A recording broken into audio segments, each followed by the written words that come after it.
昨夜星辰昨夜风，画楼西畔桂堂东。身无彩凤双飞翼，心有灵犀一点通。大家好，这里是晨星灵犀，随时陪伴您，为您提供各类故事精选、传记摘要、名著导读、好文分享以及书评书介，期盼您能够喜欢。Chief Justice Roberts, Vice President Harris. Speaker Pelosi, Leader Schumer, McConnell, Vice President Pence, my distinguished guests, and my fellow Americans, this is America's Day. This is democracy's day. A day of history and hope of renewal and resolve through a crucible for the ages. America has been tested anew and America has risen to the challenge. Today, we celebrate the triumph not of a candidate, but of a cause, the cause of democracy. The people, the will of the people, has been heard and the will of the people has been heeded. We've learned again that democracy is precious. Democracy is fragile. At this hour, my friends, democracy has prevailed. From now, on this hallowed ground, where just a few days ago, violence sought to shake the Capitol's very foundation, we come together as one nation, under God, indivisible, to carry out the peaceful transfer of power as we have for more than 2 centuries. As we look ahead in our uniquely American way, restless, bold, optimistic, and set our sights on the nation we can be, and we must be. I thank my predecessors of both parties for their presence here today. I thank them from the bottom of my heart. And I know the resilience of our Constitution and the strength of our nation. As does President Carter, who I spoke with last night, who cannot be with us today, but whom we salute for his lifetime of service. I've just taken the sacred oath. Each of those patriots have taken the oath, first sworn by George Washington. But the American story depends not on any one of us, not on some of us, but on all of us, on we the people who seek a more perfect union. This is a great nation. We are good people. And over the centuries, through storm and strife, in peace and in war, we've come so far. But we still have far to go. We'll press forward with speed and urgency, for we have much to do in this winter of peril and significant possibilities, much to repair, much to restore, much to heal, much to build, and much to gain. Few people in our nation's history have been more challenged or found a time more challenging or difficult than the time we're in now. Once-in-a-century virus that silently stalks the country.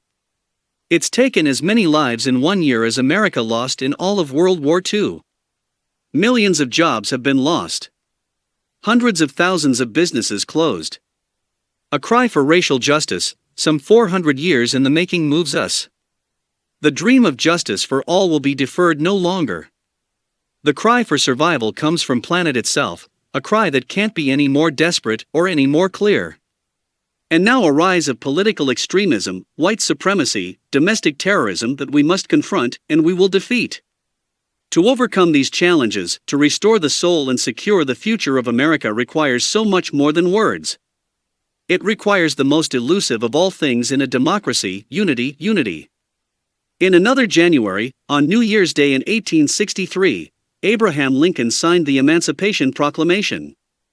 When he put pen to paper, the president said, and I quote, "If my name ever goes down into history, it'll be for this act. And my whole soul is in it." My whole soul was in it today. On this January day, my whole soul is in this, bringing America together, uniting our people, uniting our nation. And I ask every American to join me in this cause. Uniting to fight the foes we face: anger, resentment, hatred, extremism, lawlessness, violence, disease, joblessness, and hopelessness. With unity, we can do great things, important things. We can right wrongs. We can put people to work in good jobs. We can teach our children in safe schools. We can overcome the deadly virus. We can reward work and rebuild the middle class, and make healthcare secure for all. We can deliver racial justice, and we can make America once again the leading force for good in the world. I know speaking of unity can sound to some like a foolish fantasy these days. I know the forces that divide us are deep, and they are real, but I also know they are not new. Our history has been a constant struggle between the American ideal that we're all created equal and the harsh, ugly reality that racism, nativism, fear, demonization have long torn us apart. The battle is perennial and victory is never assured. Through Civil War, the Great Depression, World War, 9/11, through struggle, sacrifice, and setbacks, our better angels have always prevailed. In each of these moments, enough of us have come together to carry all of us forward. And we can do that now. History, faith, and reason show the way of unity. We can see each other not as adversaries, but as neighbors. We can treat each other with dignity and respect. We can join forces, stop the shouting, and lower the temperature. For without unity, there is no peace, only bitterness and fury. No progress, only exhausting outrage. No nation, only a state of chaos. This is our historic moment of crisis and challenge. And unity is the path forward. And we must meet this moment as the United States of America. If we do that, I guarantee you we will not fail.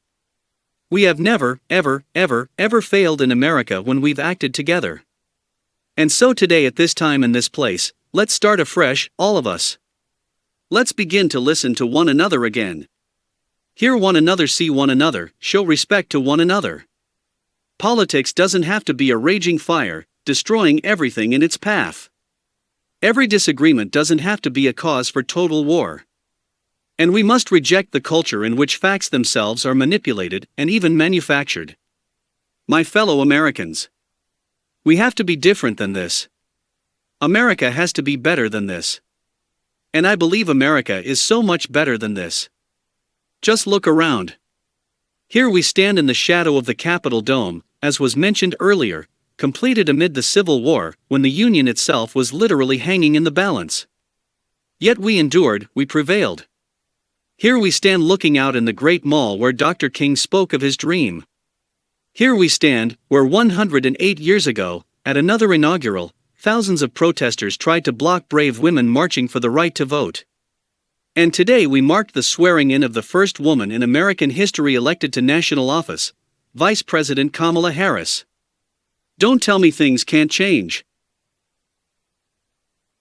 Here we stand across the Potomac from Arlington Cemetery, where heroes who gave the last full measure of devotion rest in eternal peace.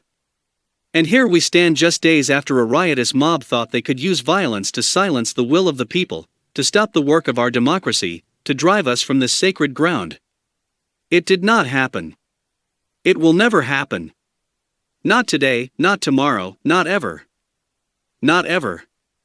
To all those who supported our campaign, I'm humbled by the faith you've placed in us. To all those who did not support us, let me say this. Hear me out as we move forward. Take a measure of me in my heart. If you still disagree, so be it. That's democracy. That's America. The right to dissent, peaceably, the guardrails of our republic is perhaps this nation's greatest strength. Yet hear me clearly, disagreement must not lead to disunion. And I pledge this to you, I will be a president for all Americans. All Americans. And I promise you I will fight as hard for those who did not support me as for those who did. Many centuries ago, Saint Augustine, a saint in my church, wrote to the people was a multitude defined by the common objects of their love. Defined by the common objects of their love. What are the common objects we as Americans love, that define us as Americans? I think we know. Opportunity, security, liberty, dignity, respect, honor, and yes, the truth. Recent weeks and months have taught us a painful lesson. There is truth and there are lies, lies told for power and for profit. And each of us has a duty and responsibility, as citizens, as Americans, and especially as leaders who have pledged to honor our Constitution and protect our nation, to defend the truth and defeat the lies. Look, I understand that many of my fellow Americans view the future with fear and trepidation. I understand they worry about their jobs. I understand, like my dad, they lay in bed at night, staring at the ceiling, wondering, can I keep my health care? Can I pay my mortgage? Thinking about their families, about what comes next. I promise you, I get it. But the answer is not to turn inward, to retreat into competing factions, distrusting those who don't look like you or worship the way you do, or don't get their news from the same sources you do. We must end this uncivil war that pits red against blue, rural versus urban, conservative versus liberal. We can do this if we open our souls instead of hardening our hearts. If we show a little tolerance and humility, and if we're willing to stand in the other person's shoes, as my mom would say, just for a moment, stand in their shoes. Because here's the thing about life. There's no accounting for what fate will deal you. Some days, when you need a hand. There are other days when we're called to lend a hand. That's how it has to be. That's what we do for one another. And if we are this way, our country will be stronger, more prosperous, more ready for the future. And we can still disagree. My fellow Americans, in the work ahead of us, we're going to need each other. We need all our strength to persevere through this dark winter. We're entering what may be the toughest and deadliest period of the virus. We must set aside politics and finally face this pandemic as one nation. One nation. And I promise you this, as the Bible says, weeping may endure for a night, but joy cometh in the morning. We will get through this together. Together. Look, folks, all my colleagues I served with in the House of the Senate up there, we all understand the world is watching all of us today. So here's my message to those beyond our borders. America has been tested and we've come out stronger for it. We will repair our alliances and engage with the world once again. Not to meet yesterday's challenges, but today's and tomorrow's challenges. And we'll lead, not merely by the example of our power, but by the power of our example. We'll be a strong and trusted partner for peace, progress, and security. Look, you all know, we've been through so much in this nation. And my first act as president, I'd like to ask you to join me in a moment of silent prayer to remember all those who we lost this past year to the pandemic. Those 400,000 fellow Americans, moms, dads, husbands, wives, sons, daughters, friends, neighbors, and co-workers. We will honor them by becoming the people and the nation we know we can and should be. So I ask you, let's say a silent prayer for those who've lost their lives, those left behind, and for our country. Amen. Folks, this is a time of testing. We face an attack on our democracy and on truth, a raging virus, growing inequity, the sting of systemic racism, a climate in crisis, America's role in the world. Any one of these will be enough to challenge us in profound ways. But the fact is, we face them all at once, presenting this nation with one of the gravest responsibilities we've had. Now we're going to be tested. Are we going to step up? All of us. It's time for boldness, for there is so much to do. And this is certain, I promise you, we will be judged, you and I, by how we resolve these cascading crises of our era. Will we rise to the occasion, is the question. Will we master this rare and difficult hour? Will we meet our obligations and pass along a new and better world to our children? I believe we must. I'm sure you do as well. I believe we will. And when we do, we'll write the next great chapter in the history of the United States of America. The American story. A story that might sound something like a song that means a lot to me. It's called American Anthem. There's one verse that stands out, at least for me, and it goes like this. The work and prayers of a century have brought us to this day. What shall be our legacy? What will our children say?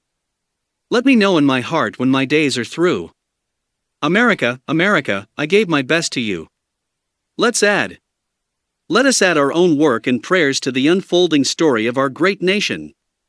If we do this, then when our days are through, our children and our children's children will say of us, they gave their best, they did their duty, they healed a broken land. My fellow Americans, I close the day where I began, with a sacred oath before God and all of you.